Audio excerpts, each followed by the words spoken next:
रुपाली ठोंबरेंनी मुख्यमंत्री फडणवीसांना पत्र पाठवलेलं आहे। चाकणकर राज्यातील सेक्स रॅकेटचा सूत्रधार असल्याचं ठोंबरेंनी म्हटलंय। चाकणकरांना मुख्य आरोपी करण्याची मागणी सुद्धा त्यांनी केली आहे। अशोक खरातला चाकणकरांचं पाठबळ असल्याचं ठोंबरे म्हणतात।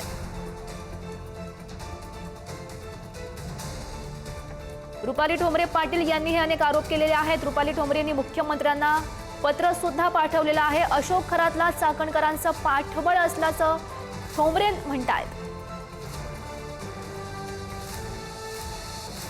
सोबतच चाकणकर राज्यातील सेक्स रॅकेटच्या सूत्रधार असल्याचा सुद्धा मोठा आरोप रुपाली ठोंबरे पाटील यांनी केलाय। चाकणकरांना मुख्य आरोपी करा अशीही मागणी रुपाली ठोंबरे पाटील यांच्याकडून केली जाते। अशोक खरातला चाकणकरांचं पाठबळ होतं असंही त्यांचं म्हणणं आहे आणि या सगळ्या संदर्भातलं जे पत्र होतं ते रुपाली ठोंबरे पाटील यांनी मुख्यमंत्री फडणवीसांना पाठवलेलं आहे।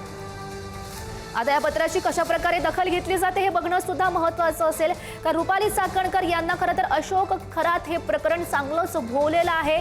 त्यांनी राजीनामा दिलेला आहे। आता त्यांच्यावर कारवाई व्हावी, त्यांना अटक करावी अशीही मागणी विरोधक सातत्यानं करताय। त्यातच आता रुपाली ठोंबरे पाटील यांनी हा मोठा आरोप केलाय। चाकणकर राज्यातील सेक्स रॅकेटच्या सूत्रधार असल्याचा आरोप रुपाली ठोंबरे पाटील यांनी केलेला आहे। सोबतच चाकणकरांना मुख्य आरोपी करा अशी मागणी रुपाली ठोंबरे पाटील यांनी केलेली आहे। अशोक खरातला चाकणकरांचं पाठबळ होतं असंही ठोंबरे म्हणतात। मुख्यमंत्री देवेंद्र फडणवीस यांना रुपाली ठोंबरेंनी आता हे पत्र पाठवलेलं आहे। विरोधकांकडून सातत्यानं टीका केली जाते रुपाली चाकणकर यांच्यावर।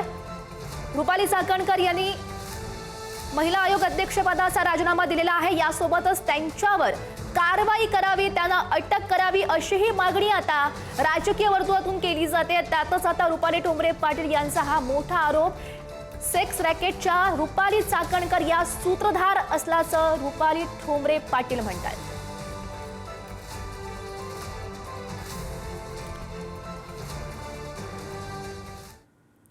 चाकणकरांचा राजीनामा मुख्यमंत्र्यांनी मागितला असं आठवलेंनी म्हटलंय। चाकणकर आणि खरातच्या संबंधांवरून लोकांमध्ये तीव्र भावना आहेत। लोकांच्या प्रतिक्रिया पाहता मुख्यमंत्र्यांनी राजीनामा मागितलाय। या भोंदूबाबांना अनेक महिलांना फसवलं आणि त्यामुळे मुख्यमंत्र्यांनी त्यांना राजीनामा द्यायला सांगितला असंही आठवलेंनी म्हटलं। चाकणकर या त्या अशोक खरात जे आहे त्या तो भोंदू बाबा आहे आणि भोंदू बाबा पर्यंत ठीक आहे।